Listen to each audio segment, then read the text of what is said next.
Okay, today is September 22, 2025. So, marami pa ho tayong available na Shine Muscat at this time. Kalyos na po siya. So, ibig sabihin, doon po sa mga nahihirapang magpaugat ng mga cuttings, lalo na kapag ganitong imported varieties, yung premium varieties, tulad nito ni Shine Muscat, ay may ano na ho ito, may sign na po ito ng ugat-ugat. Ayan o, kaya madali nyo na ho itong mapapatubo. Kaya ho sa magkakagusto, PM lang po kayo sa akin ngayon. So, as much as possible, take all po sana.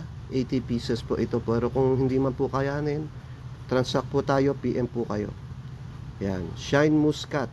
Ito ho yung malalaking variety po ng berries na nakikita nyo po sa mga palengke. Kulay green, seedless. Talaga namang crunchy and juicy. Table grapes po siya.